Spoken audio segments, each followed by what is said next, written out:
Hey everybody. So a couple things.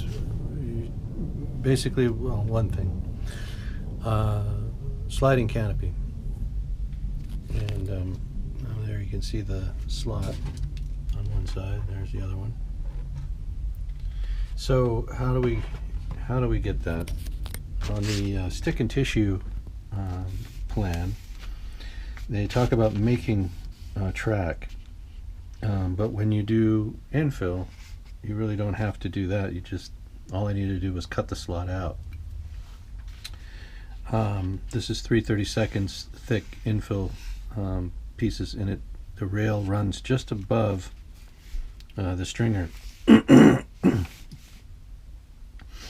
Actually, they indicated replacing the stringer here, but that would have been too low for my needs. And then you also have to attach tabs to the canopy, which I thought was a bit tricky, but it worked out pretty good. Just a couple of spots of super glue, and then what I did afterwards was fill this gap here with white glue and let that dry. So then the other final step I did after cutting the slots was just to lay strips of evergreen plastic on either side, just flat stock on either side, to create a more finished look to the rails. So these tabs just drop into the slot, and let's see if we park this where it needs to be. Hold on. Right, so it goes right about here.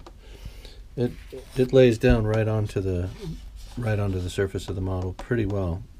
And again, what we're going to do is when I go to attach the windscreen, I'll leave this connected like so.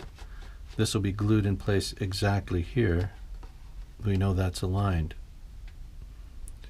and then this will be sliced off right there. What I'll most likely do is make most of this cut and just leave it attached in two places, just about a 1/4 inch length of attachment here and a 1/4 inch length of attachment here, with it cut all the way through in every other location. So what I'll then only have to do is cut through those little connectors after this is glued in place to separate the sliding portion of the canopy from the windscreen.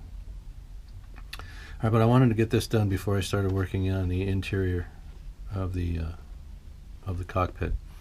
Also, I think what I might do as a way of finishing this off is just lay cardstock against the inner surface of the rear sliding canopy, as if it were the rubber molding that runs along, and it basically closes off any gap that would appear there. So if I use cardstock, painted, charcoal, rubber, black, and just leave about a 32nd of it exposed below the canopy line, that'll close off any gap that there might be there, right? So that's how we're gonna finish and polish that off. So getting back to the slot and how they were cut and why they were positioned where they are. So initially what I needed to do was, before the tabs were installed, I just pressed the canopy down to see where the lower edge of the canopy rested, and it came just to the top of this stringer. So I knew that this line was a little low for me, being that the tabs were recessed up from the bottom edge. In other words, that edge is going to extend down past where the tabs are, and if the lower edge is here, then that means the tabs are going to be up about a 1/16. So then you just take a straight edge and draw your lines, making sure that you know where they should begin and end. So once I aligned the canopy windscreen rail with this line, that gave me the dimension. Once the tabs were installed onto the windscreen, told me exactly where the front and where the back of the slots needed to be. I'm going to have the canopy roll back to about this position. It's not quite as far as it should go, but it's enough for what I want. Okay, so and I didn't want a whole lot of exposed rail back here. You can see on the plan drawing, the rails extend pretty far back, and I just didn't want to cut all the way back into here. So we're just going to have a partial open. What else? That's about it. So I wanted to talk about that.